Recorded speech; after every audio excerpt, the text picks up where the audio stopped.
প্রিয় শিক্ষার্থীবৃন্দ, অষ্টম শ্রেণীর গণিত ক্লাসের তৃতীয় পর্বে তোমাদের সবাইকে স্বাগতম। ইতিপূর্বে দ্বিতীয় পর্বে আমরা উদাহরণ 1 থেকে 4 পর্যন্ত আলোচনা করেছি। আমাদের আজকের আলোচনার বিষয় উদাহরণ 5, 6 ও 7 নং। তো প্রিয় শিক্ষার্থীবৃন্দ, তোমাদের সুবিধার্থে আমি উদাহরণ 5 নম্বর বোর্ডে তুলে রেখেছি। প্রশ্নে বলা হয়েছে যে শতকরা বার্ষিক কত মুনাফায় 3000 টাকার 5 বছরের মুনাফা 1500 টাকা হবে, অর্থাৎ 1500 টাকা হবে। তো আমরা অঙ্কের দিকে তাকাবো। এখানে যে 3000 টাকা, ওটা হচ্ছে আমার পি, মানে আসল টাকা। কেন আসল টাকা? বার্ষিক কত মুনাফায় 3000 টাকার 5 বছরের মুনাফা 1500 টাকা হবে, অর্থাৎ যদি 3000 টাকা আমার আসল হয়, এখানে মুনাফা হবে 1500 টাকা। যেহেতু এটা মুনাফা দেওয়া আছে 1500 টাকা, আর তার মানে এটা আমাদের আসল ধরে নিতে হবে। আসল বা মূলধন যে যেটাই বলি না কেন, তো পি দ্বারা আসল বোঝাই। তো পি সমান লিখে নিলাম 3000 টাকা। এখানে টাকাটা লিখে দেব 3000 টাকা। আর আমরা আসল বলতে বুঝি যেই টাকা আমরা বিনিয়োগ করি ওইটা। আর আসল টাকার পরিবর্তে, মানে আসল টাকার সাথে বিনিয়োগের কারণে আমরা যে টাকা পেয়ে থাকি ওটা হচ্ছে কি মুনাফা। তাহলে এখানে মুনাফা হচ্ছে 1500 টাকা। এই যে আই ইকুয়াল আমরা লিখে নিলাম 1500 টাকা। আর সময় হচ্ছে 5 বছর। তাহলে এন সমান 5 বছর। অর্থাৎ তুমি যদি ব্যাংকে 5000 টাকা জমা রাখো, তাহলে তুমি মুনাফা পাবে কত? ধরো 1000 টাকা। তাহলে এই যে ব্যাংকে জমা রাখতেছো, এটা তুমি বিনিয়োগ করতেছো, তাহলে এটা হচ্ছে তোমার আসল টাকা। আর আসল টাকার জন্য তুমি যে বিনিয়োগ করে যে টাকাটা পাবে, হোক প্রতি মাসে কিংবা প্রতি 3 মাসে বলো, 4 মাসে বলো বা 6 মাসে বলো, তো আসল টাকা বিনিয়োগ করে যে টাকাটা তুমি লাভ করতেছো ওটা হচ্ছে তোমার মুনাফা। আর আবার মুনাফাকে সুদ বলেও অভিহিত করা হয়।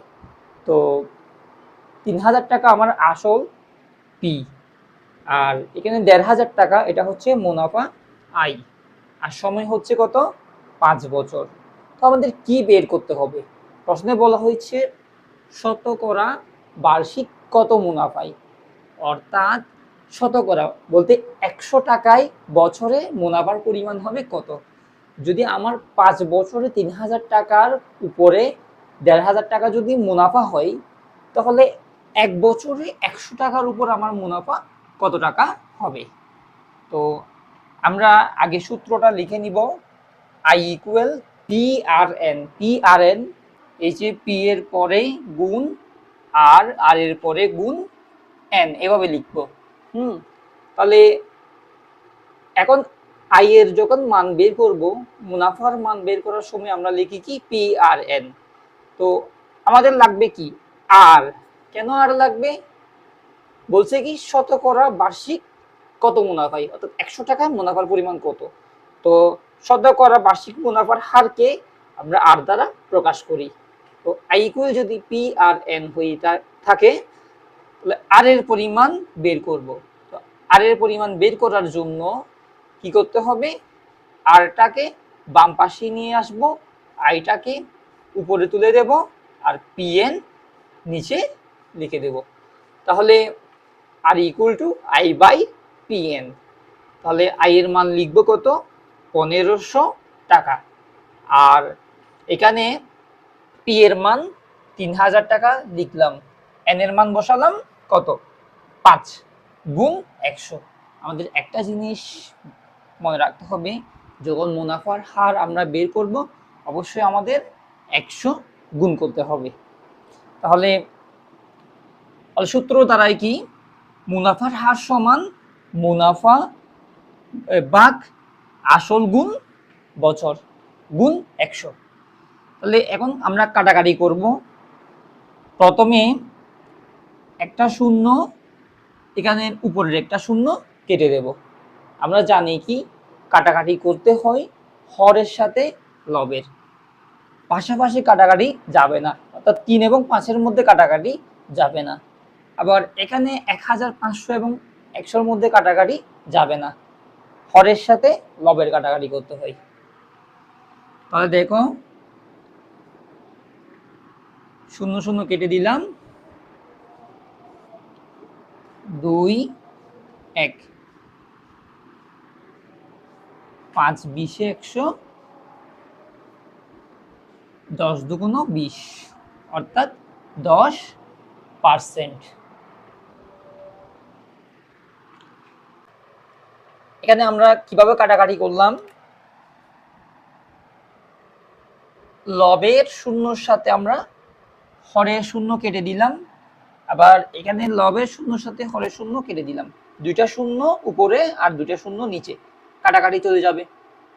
এরপর 15 একে 15, 15 কেটে দিলাম, 15 দুগুণ 30, এখানে 30 কেটে দিলাম, তাহলে বসাবো কত 2, 15 দুগুণ 30, হর থেকেও 15 চলে যাবে, 15 একে 15, তাহলে লব থেকেও 15 একটা চলে যাবে, তাহলে উপরে 1, এখানে 2। আর এদিকে কাটলাম কিভাবে, 5 একে 5, একটা 5 চলে যাবে, 5 20 100, তাহলে এখানে একটা 5 চলে যাবে, 100 কেটে দিলাম, এখানে 20 বসালাম। এইবার এখানে যে 2 আছে, 15 দুগুণ 30 কাটাকাটি করার পর ওই 2 এর সাথে 20 কাটবো, তাহলে দেখো 2 একে 2 আর 10 দুগুণ 20 কেটে দিলাম, তাহলে এখানে আর এর মান পেলাম কত, 10%। এখানে আমাদেরকে অবশ্যই পার্সেন্টটা দিতে হবে, কেননা মুনাফার হার বের করতে বলছে, অর্থাৎ 100%-এর মধ্যে আমার কত পার্সেন্ট লাভ হবে। সুতরাং মুনাফার হার আর ইকুয়াল টু 10%। অতএব বার্ষিক 10% মুনাফায় 3000 টাকার 5 বছরের মুনাফা 1500 টাকা হবে। তাহলে আমরা পরের প্রশ্নটা তুলে নেব। আগে আমাদের প্রশ্নটা বুঝতে হবে, বলছে কি কোন আসল, আসল কত সেটা বলে দেয় নাই। আসল 100 হতে পারে, 200 হতে পারে, 1000ও হতে পারে, বা আরো বেশি হতে পারে, যে কোনো সংখ্যা হতে পারে। তো কোন আসল 3 বছরে, তাহলে বছর বলে দিয়েছে কি 3, তাহলে n এর মান পেলাম কত 3। মুনাফা আসলে 5500 টাকা হয়, তো মুনাফা আসল কার মান, মুনাফা যোগ আসল p প্লাস i, অথবা i plus p equal to কত 5500। আমরা জানি যে a সমান সমান p প্লাস i, তাহলে এখানে p প্লাস i এর মান বলছে কত 5500, n এর মান বলছে 3। তো 3 বছরের মুনাফা আসলে যদি 5500 টাকা হয়, মুনাফা আসলের 8/3 অংশ। তো মুনাফা হচ্ছে মানে আয় হচ্ছে আসলের, আসল মানে পি এর 8/3 অংশ। তাহলে আসল ও মুনাফার হার নির্ণয় করো, আসল কত আর মুনাফার হার আর সমান কত, এটা হচ্ছে আমাদের মূল প্রশ্নের সামারি। আসল কত সেটা বলে দেয় নাই, পি এর মান বলে দেয় নাই, বলছে পি এর মান বের করো, আর এর মান কত সেটাও বলে দেয় নাই, বলছে মুনাফার হার বের করো। আই এর মান বলে দিছে, তবে কিভাবে, পি যত অর্থাৎ আসল যত, আসলের 8/3 অংশ হচ্ছে মুনাফা, আবার বছর হচ্ছে 3, এবং মুনাফা আর আসল মিলে হচ্ছে কত 5500 টাকা। শিক্ষার্থীরা, আমরা এখন এই অঙ্কটা সমাধান করব।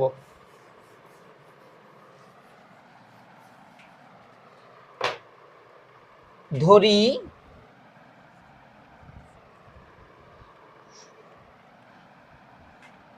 উদাহরণ 6, সমাধান এখানে লিখে নিব আগে। ধরি পি আসল সমান পি, কোনো আসল, তারপরে আসল সমান পি। এবার বছর কত? এই 3। হ্যাঁ, আর মুনাফা আসলে 5,500, মুনাফা আসলে 8/3। তাহলে মুনাফা সমান পি এর, মানে আসল এর, পি যদি আসল হয় মুনাফা হবে কত? আসল এর 8/3 অংশ। অংশ দিলেও চলবে, না দিলেও চলবে। তাহলে আমরা এখানে লিখে দিব কত? পি হচ্ছে উপরের সংখ্যা, পি এর নিচে মনে মনে একটা হর 1 আছে। পি উপরের সংখ্যা, পি এর নিচে মনে মনে একটা হর 1 আছে। তাহলে 8 একে 8, আর 3 সাথে পি গুণ করলে কত হয়? 3 পি। 3 উপরের সংখ্যা, লব, পিও লব, তাহলে কত হবে? 3 পি। আসল পি আর মুনাফা সমান পি এর 8/3 অংশ। তাহলে আসল এবং মুনাফা এবং আসল মিলে হচ্ছে কত? 5,500। অর্থাৎ প্রশ্ন দাঁড়াচ্ছে যে পি প্লাস 8/3 পি সমান সমান কত?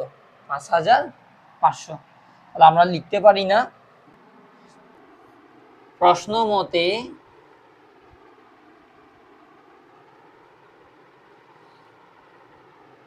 পি প্লাস 8/3 পি, অর্থাৎ আসল প্লাস 8/3 পি মানে হচ্ছে কি মুনাফা, আসল যোগ মুনাফা সমান সমান কত? 5,500। কেন এভাবে লিখলাম?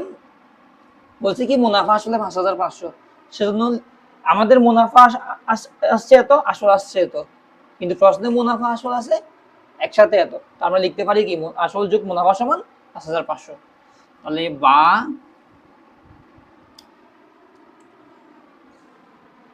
এখানে পি এর নিচে কিন্তু মনে মনে কি আছে?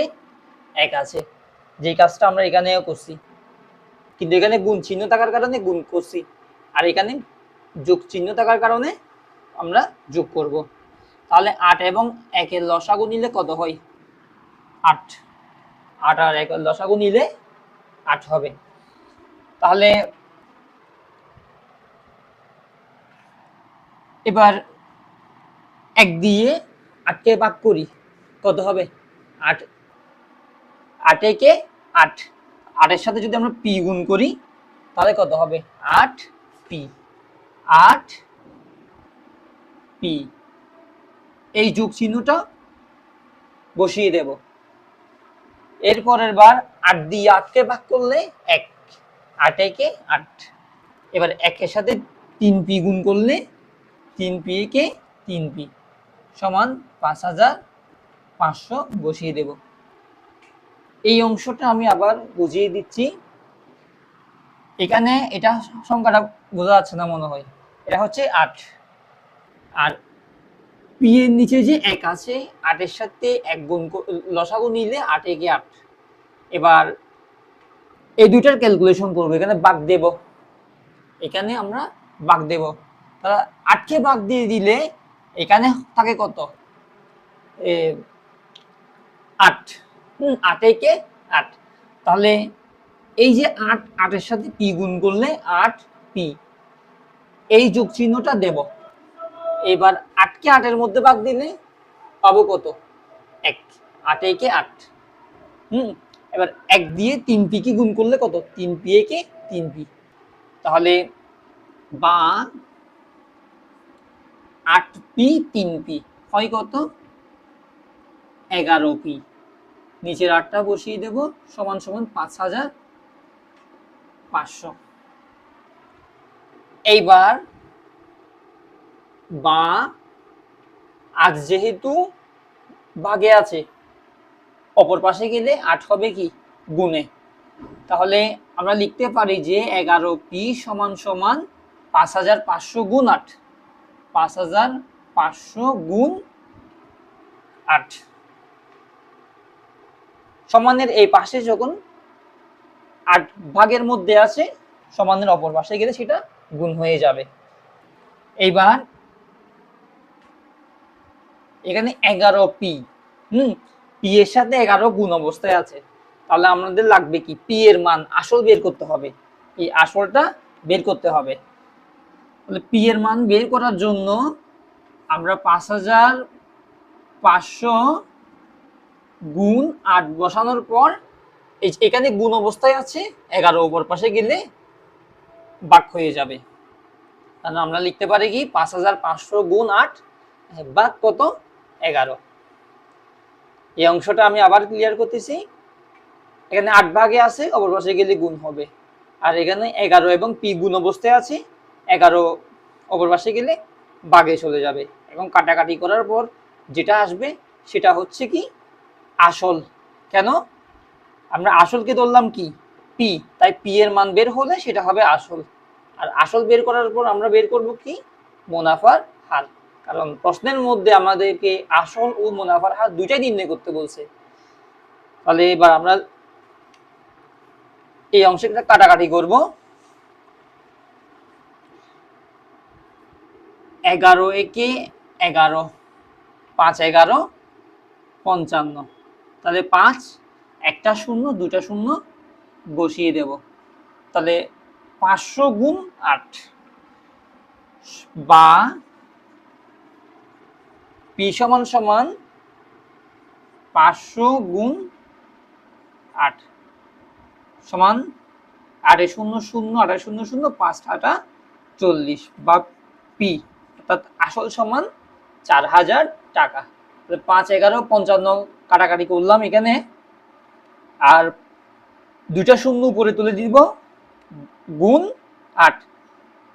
এবার যদি 500 গুণ 8 এটাকে যদি 1 দিয়ে ভাগ করি, 500 গুণ 8ই থাকবে, বা পি ইকুয়াল টু 5 8 40, দুইটা শূন্য বসিয়ে দেব, অর্থাৎ আসল হচ্ছে আমাদের 4000 টাকা। আর যখন আমরা মুনাফার হার আর এর মান বের করব, আবার R equal to I by PN, তাহলে আই এর মান কত, আচ্ছা আই এর মান তো জানি না, আই এর মান বের করতে হবে। তো আই এর মান আমরা উপরে বের করব, যে আসলের 8 ভাগে 3 অংশ, তাহলে 4000 এর মানে কি গুণ, এর মানে গুণ, তাহলে 8 ভাগের কত 3 অংশ, আই এর মান যে আমাদের 8 ভাগে 3 অংশ, তো কার 8 ভাগে 3 অংশ, আসলের 8 ভাগে 3 অংশ, তাহলে আসল কত 4000 টাকা, তার মানে 4000 এর 8 ভাগে 3 অংশ, তাহলে পি এন, পি কত 4000 গুণ এন এর মান 3 বছর, তাহলে এদিকে গুণ 100 বসাতে হবে, কারণ আমরা মুনাফার হার বের করতেছি, মুনাফার হার বের করতে হলে অবশ্যই 100 গুণ করতে হবে। তাহলে সমান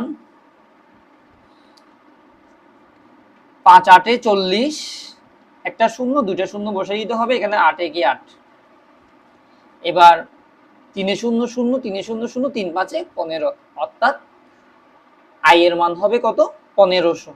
তাহলে আমরা উপরের প্রশ্নটা মুছে দিয়ে এটা সমাধান করব,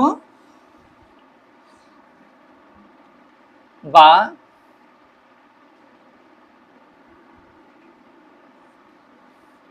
1500 হচ্ছে আই এর মান।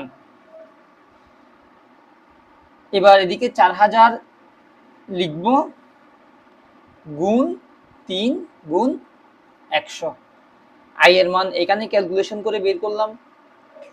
যদি তোমরা চাও এখানে আসল যেটা আছে 5500 থেকে 4000 টাকা বাদ দিয়ে দিলে 1500 টাকা অনায়াসেই বের হয়ে যাবে। অর্থাৎ মুনাফা আসল থেকে যখন তুমি আসলের পরিমাণ বাদ দিয়ে দিবেন, তখন মুনাফাটা বের হয়ে যাবে, অর্থাৎ 5500 বিয়োগ 4000 সমান 1500, অথবা তুমি এই পদ্ধতিতেও বের করতে পারতেছো, যে আসলের 8/3 তো দেখো 5 8 40, তারপর 2টা শূন্য বসিয়ে দিলাম, 3 5 15, বাকি 2টা শূন্য উপরে বসিয়ে দিলাম। তাহলে নিচে যে 4000 বসালাম, গুণ 3 বসালাম, আর গুণ 100 বসিয়ে দিলাম। আমরা চাইলে কাটাকাটিটা এখানে করতে পারতাম, তবে লেখার সৌন্দর্য রক্ষার্থে আমরা এই পাশে লিখে নেব। সমান 3 5 15, আবার একটা শূন্য, 2টা শূন্য বসিয়ে দিলাম। এবার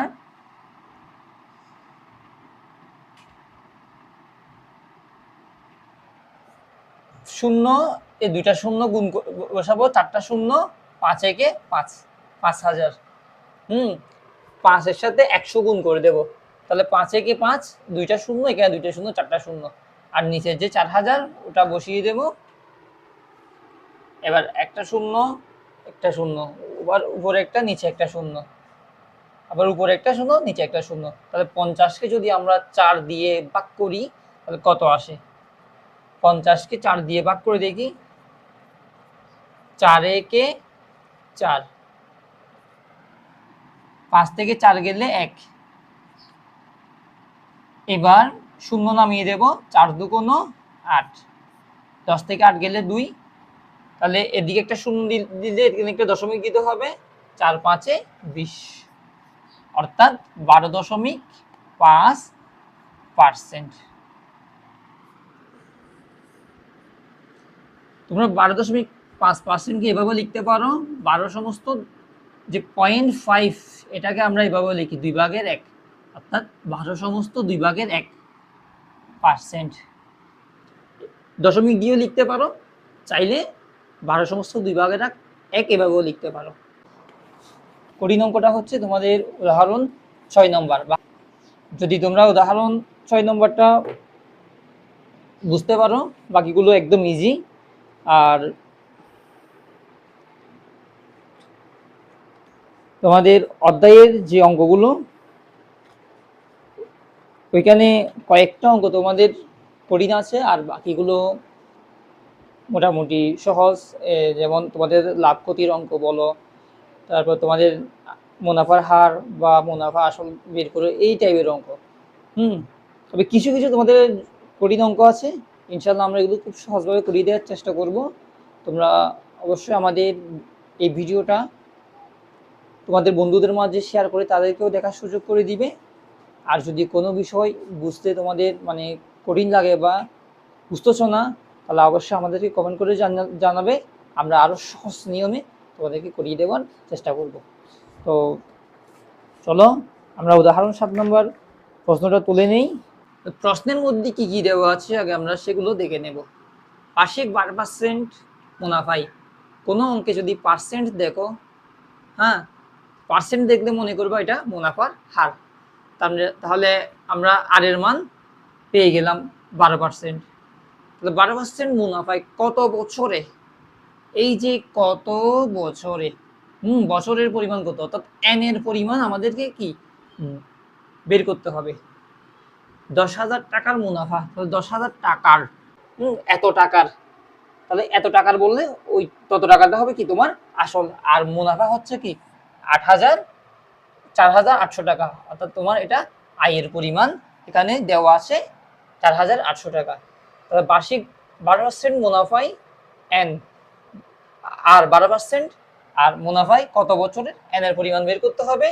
10,000 টাকার মানে পি এর পরিমাণ দেওয়া আছে, মুনাফা 4,800 টাকা হবে। তাহলে আমরা লিখে দিতে পারি যে এখানে আই ইকুয়াল 4,800 টাকা, পি ইকুয়াল 10,000 টাকা,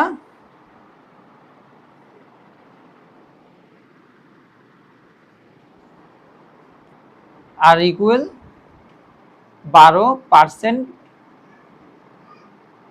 বা পার্সেন্টের জন্য 100 উপরে 12, তাহলে 12কে যদি 100 দিয়ে ভাগ করি কত হয়, 100 তো 2টা শূন্য, তাহলে 0.12 এরপরে 2 ঘর। যদি 12কে 100 দিয়ে ভাগ করি, দুইটা শূন্যর জন্য 0.2 ঘর বাম দিকে যাবে। এই 1 ঘর, এই 2 ঘর, 2 ঘর বাম দিকে হলে 0.12। তো এরকম লিখলে তো ভালো দেখাচ্ছে না, তাই আমরা লিখবো কি 0.12। এবার n এর মান কত? তাহলে আমরা জানি যে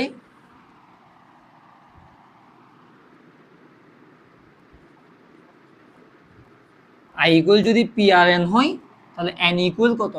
i/PN। তাহলে i এর মান 4800 ভাগ p এর মান কত? 10,000 গুণ r এর মান হচ্ছে 0.12।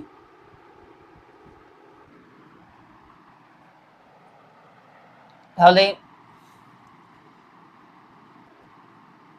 এখানে প্রথম শূন্য, দ্বিতীয় শূন্য, আবার প্রথম শূন্য, দ্বিতীয় শূন্য কেটে দিলাম। এখানে আছে 100, এখানে আছে কত? 48, আর এদিকে আছে কত? 0.12। তাহলে আমরা যখন এনে কাটবো, এই যে 100 দিয়ে 48 কেটে ভাগ দিয়ে দেখি। 100 দিয়ে যদি ভাগ দিই, 100-র মধ্যে তো ভাগ যাবে না, তাই একটা শূন্য দেব। এদিকে শূন্য দিয়ে 0.4100, 400, তারপর 8 শূন্য, আরেকটা শূন্য দিব, 8 কত? এই 800, অর্থাৎ 0.48। 48কে 100 দিয়ে যদি আমরা ভাগ দিয়ে দেই, হবে কত? 0.48। এবার 0.48কে 0.12 দিয়ে ভাগ, 0.48, 0.12, অর্থাৎ 4×12 48। উত্তর হবে 4 বছর। প্রিয় শিক্ষার্থীবৃন্দ, আমাদের এই অংশটা একটু ভালো করে বুঝতে হবে, কাটাকাটির নিয়মটা। এখানে 10,000 আসল এবং মুনাফার মধ্যে আমরা কাটাকাটি করব। প্রথম দুটা শূন্যর সাথে প্রথম দুটা শূন্য কেটে দিলাম। 100 এবং 48-এর মধ্যে যখন আমরা কাটাকাটি করব, তোমরা ক্যালকুলেটর ভাগ দিয়ে দেখবে 48কে 100 দিয়ে ভাগ দিলে 0.48। অথবা মনে রাখার সহজ নিয়ম হচ্ছে, এখানে 48কে তুমি 100 দিয়ে ভাগ দিবে, তো তাহলে 100-র মধ্যে শূন্য আছে কয়টা? 2টা। তো তুমি প্রথমে 48 লিখে রাখো, তাহলে শূন্য 2টা থাকার কারণে 1 ঘর 2 ঘর বামে দশমিক চলে আসবে, আর একটা শূন্য বসিয়ে দেবে। তাহলে 100 এবং 48-এর মধ্যে কাটাকাটি করলে কত? 0.48। এবং 0.48কে 0.12 দিয়ে যখন তুমি কাটাকাটি করবে, 12 12, 12 2 24, 3 12 36 এবং 4 12 48। তাহলে এখানে n সমান 4 বছর।